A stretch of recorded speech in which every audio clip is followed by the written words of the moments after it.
Saya ingin bertanya, apakah boleh saat berpuasa Ramadan membaca Al-Quran dimulai juz 1, sedangkan sebelum puasa Ramadan bacaan Al-Quran belum selesai karena memakai arti, sehingga saat bulan puasa tiba belum khotam.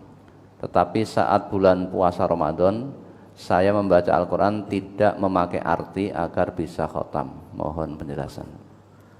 Boleh ya. Boleh, silahkan. Tetapi kalau tidak dimaknai, tidak dibaca maknanya, kita tidak akan paham. Namun bukan berarti kita tidak boleh. Membaca saja itu tetap boleh. Dan satu huruf dari Al-Quran itu 10 kebaikan. Jika kita membaca alif lam mim, jangan dikira alif lam mim itu satu huruf.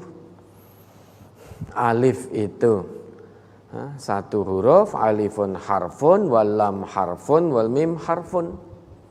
Alif satu huruf, lam satu huruf, mim satu huruf. Dan satu kebaikan pahalanya dilipat gandakan 10. Jadi satu huruf alif itu ada kebaikan 10. Ini motivasi agar kita sebagai umat Islam itu agar senantiasa senang, semangat untuk berinteraksi dengan Al-Quran, dengan kitab suci kita, baik dengan cara bacanya, interaksi dengan rutin membacanya, kemudian interaksi dengan cara rutin memahami maknanya, mentadaburinya, kemudian interaksi dengan rutin dan istiqomah mengamalkan dari apa yang dibaca, apa yang dipaham tadi. Sehingga jangan sampai kita sregep baca Quran hanya di bulan Ramadan saja. Keluar dari bulan Ramadan kembali lagi, tidak pernah baca Al-Quran lagi. Sehingga interaksi dengan Al-Quran inten hanya di bulan Ramadan. Di luar Ramadan sudah tidak lagi, padahal di luar Ramadan itu ada 11 bulan berikutnya. Kenapa hanya di bulan Ramadan? Orang berlomba-lomba mengkhatamkan Al-Quran itu kenapa hanya di bulan Ramadan? Kenapa di 11 bulan berikutnya banyak orang yang ketika di bulan Ramadan sregep qiraatul Quran, namun di 11 bulan berikutnya Qurannya tidak pernah dibuka, disentuh saja tidak, apalagi dibuka. Akhirnya selama 11 bulan ke depan Qurannya penuh dengan debu. Nanti ketika Ramadan bingung lagi mencari Qurannya, karena ingin berlomba-lomba mengkhatamkan Al-Quran. Ya, maka kalau kita di luar bulan Ramadan kemarin belum istiqomah, belum rutin berinteraksi dengan Quran, baik dengan cara bacanya atau dengan cara memahaminya juga, kemudian diamalkan dalam kehidupan sehari-hari, 11 bulan yang lalu itu kita masih kurang, maka ini bulan ini momentum terbaik untuk meningkatkan keimanan dan ketakwaan kita. Kalau di luar bulan Ramadan kita jarang sekali membaca Al-Quran, maka ini momentum terbaik. Sekarang kita interaksi, usahakan istiqomah membacanya. Kalau sehari 1 juz sampai selesai Ramadan bisa khotam. Kemudian setelah itu dimaknai untuk kemudian dipahami dan diamalkan. Sehingga kebaikan dengan cara membacanya didapat, kebaikan dengan cara memahaminya juga dapat, kebaikan dengan cara mengamalkannya juga dapat. Sehingga semuanya dapat kebaikan terkait dengan Al-Quran. Maka hanya jangan pilih-pilih. Kalau bisa mendapatkan kebaikan dengan cara membaca, kemudian kebaikan memahami, kemudian kebaikan mengamalkan, kenapa harus pilih salah satu? Pilih semuanya. Kebaikan membaca 1 huruf 10 kebaikan. Kemudian setelah itu dimaknai, dibaca artinya, dipahami. Kemudian setelah itu diamalkan. Lah, itulah seorang muslim sejati.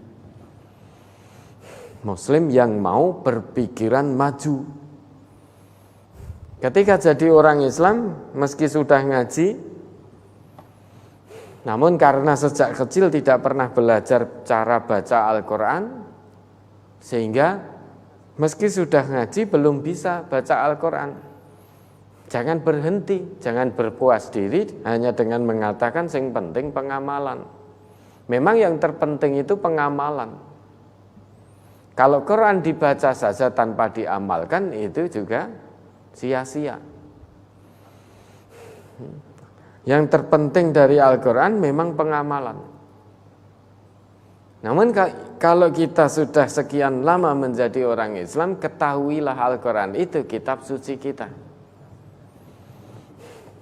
Segala hal terkait dengan Quran, mulai cara bacanya, tadabburnya, kemudian memahaminya, itu kebaikan dari Allah. Maka yang namanya tadabbur Quran itu syumul. Tadabbur Quran itu kitabun anzalnahu ilaika mubarakul liyadabbaru ayatihi waliyatadzakkara ulul albab. Tadabbur Quran itu syumul. Syumul itu menyeluruh. Ya. Memang awalnya belum bisa baca. Namun kalau dia muslim sejati, dia akan berusaha untuk belajar cara baca kitab sucinya dengan baik dan benar. Itulah orang yang ulul albab, yang akalnya sehat. Sehingga sekian puluh tahun kok orang iso maca kitab sucinya, itu aneh. Kurang bersyukur kepada Allah. Bahkan mungkin tidak bersyukur kepada Allah. Karena tidak punya niatan untuk membaca kitab sucinya. Tidak mau belajar cara bacanya.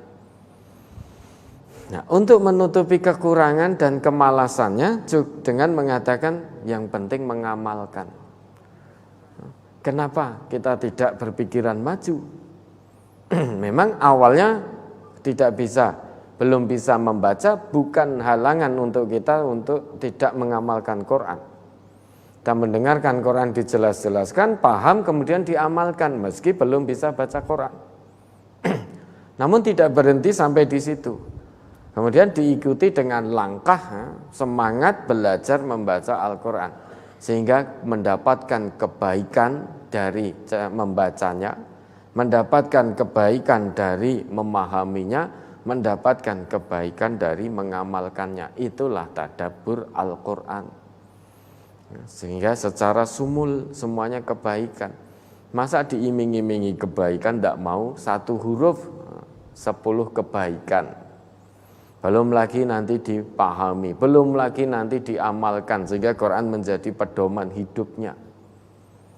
Setiap ucapan, setiap perbuatan, setiap langkah kakinya itu dilandaskan pada Quran. Sehingga Quran menjadi kompas hidupnya yang menuntun dirinya. Kalau hanya dibaca saja, kita tidak paham. Kalau tidak paham, bagaimana mungkin Quran akan kita jadikan sebagai pedoman hidup?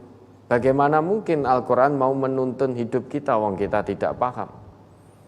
Orang yang paham Al-Quran dari ujung rambut sampai ujung kaki tidak akan pernah keluar dari petunjuk-petunjuk Al-Quran, baik ucapan maupun perbuatannya. Misalkan kita baca 1 ayat, wa qulu qaulan karima, wa qulu qaulan sadida. Kita baca, tidak paham itu. Bagaimana kita mau mengamalkan, padahal ayat itu isinya perintah. Dan berkatalah dengan perkataan yang baik. Karena kita tidak paham, hanya bisa baca saja. Namun tidak memaknai apa yang kita baca, habis selesai membaca, lantas misuh-misuh, ngomong kasar, fitnah orang lain karena tidak paham. Sehingga membaca ayat-ayat Allah hanya dengan mata di kepala, hanya dengan lisan, tidak turut menyertakan mata hatinya. Padahal yang terpenting saat kita membaca ayat-ayat Allah atau mendengar ayat-ayat Allah itu, yang terpenting kita menyertakan mata hati. Karena yang bisa untuk memahami adalah mata hati, bukan mata di kepala. Mata di kepala boleh tidak melihat, namun mata hati jangan sampai tidak melihat. Sekalipun mata di kepala tidak melihat, namun mata hati tetap tajam melihat, maka dia akan tahu mana yang hak, mana yang batil. Kalau Quran perintahkan lisannya agar berkata baik, sekalipun mata di kepalanya enggak melihat, namun mata hati melihat dengan tajam, lisannya tetap akan berkata baik, karena lisan ini amanah dari Allah. Bagi orang yang beriman harus beda dengan orang yang tidak beriman, alias orang-orang yang tidak mengakui Allah. Sama-sama kita diberi lisan, namun lisannya seorang mukmin harus beda dengan lisan seorang kafir. Lisan mukmin itu bukan hanya untuk fungsinya, bukan hanya untuk berbicara. Kalau fungsinya hanya sebatas dimaknai untuk bicara, lisannya orang yang tidak beriman pun juga digunakan untuk bicara. Nah, fungsi lisan seorang mukmin bicara yang baik-baik, karena itu fungsi yang dikehendaki Allah. Itu yang membedakan. Mata seorang mukmin bukan hanya sebatas untuk melihat. Kalau hanya untuk melihat saja, orang yang tidak beriman juga punya mata. Maka fungsi dari mata ini amanah dari Allah, melihat yang baik-baik. Begitu kita melihat yang tidak baik, langsung palingkan pandangan. Palingkan pandangan lah. Kita tidak paham karena tidak baca artinya, hanya baca ayatnya. Memang dapat kebaikan, namun ada potensi tidak bisa kita amalkan. Saat Quran larang kita untuk bicara kotor, Quran larang kita untuk berlaku sombong, wala tamshi fil ardi maraha, karena kita tidak tahu artinya, tidak tahu maknanya, hanya sebatas baca. Selesai baca, mushaf ditutup, ketemu temannya langsung merendahkan. Padahal habis baca wala tamshi fil ardi maraha. Habis baca wa ashiruhunna bil ma'ruf, pergaulilah istrimu dengan cara ma'ruf. Fa in karihtumuhunna fa'asa an takrahu syai'a wa yaj'alallahu fihi khairan katsira. Kita baca ayat, nah, mata di kepala baca ayat itu, lisannya juga membaca ayat itu. Namun kita tidak paham. Begitu selesai tutup mushafnya, langsung mencaci maki istri, KDRT terhadap istri, misuh-misuh terhadap istri. Padahal habis selesai membaca ayat wa ashiruhunna bil ma'ruf, pergaulilah istri dengan sikap ma'ruf. Fa in karihtumuhunna syai'an, jika kamu ada sesuatu yang tidak kamu suka pada istri, bersabarlah. Karena fa'asa an takrahu syai'an wa yaj'alallahu fihi khairan katsira. Karena bisa jadi sesuatu yang tidak kamu suka pada istrimu, di balik itu Allah sudah siapkan kebaikan yang begitu banyak. Habis selesai baca ayat itu, diakhiri ditutup. Lah kok terus tiba-tiba marah-marah pada istri, sampai memukul istri, KDRT pada istri, sudah mencaci maki, mung goro-goro merasa lanang, mung rumangsa lanang, rumangsa lanang, sehingga tanpa sadar memperlakukan istrinya kaya budak. Begitu istrinya ngomong sedikit, langsung piye-piye no, wong wedok kuwi kudu manut karo sing lanang. Surgamu iki. Mencaci maki enggak karuan. Padahal habis baca wa asyiruhunna bil ma'ruf. Ini kalau kita hanya bisa baca namun tidak dengan membaca maknanya, maka apa yang kita baca tidak kita pahami. Kalau kita tidak paham maka tidak mengamalkan. Habis baca satu ayat, wala taqrabuz zina innahu kana fahisyatan wa sa'a sabila, selesai ditutup mushafnya. Malah habis itu keluar pergi dengan perempuan yang bukan mahramnya. Padahal tadi habis baca wala taqrabuz zina. Habis baca wala taqrabuz zina, ditutup mushafnya, habis itu video callan dengan perempuan yang bukan mahramnya dan ada hubungan spesial, bahkan sampai kirim-kiriman video, gambar dan lain sebagainya yang membuka aurat. Padahal habis membaca wala taqrabuz zina. Nah, ini kan berarti tidak paham. Hanya bisa baca namun tidak memahami apa yang dibaca. Maka tidak bisa mengamalkan. Nah, boleh-boleh saja jenengan di bulan Ramadan untuk mendapatkan kebaikan dari cara baca biar khotam, sah-sah saja. Namun yang terpenting setelah itu dimaknai, dibaca, dipahami, kemudian diamalkan. Kita tidak khotam Ramadan tidak masalah. Yang penting kita baca misalkan dapat 10 juz, namun dengan maknanya betul sehingga paham betul, diamalkan betul. Khotam tidak harus di bulan Ramadan. Di luar bulan Ramadan pun boleh, artinya dimulai dari Ramadan ini baca secara perlahan plus artinya dipahami, nanti lama-lama selesai khotam plus artinya dan paham. Namun kalau ini mengkhususkan Ramadan baca dulu, kemudian setelah itu di luar bulan Ramadan baru memperdalam lagi, ya monggo. Insya Allah tetap mendapat pahala kebaikan dari membaca, memahami dan mengamalkan. Ya, ada lagi?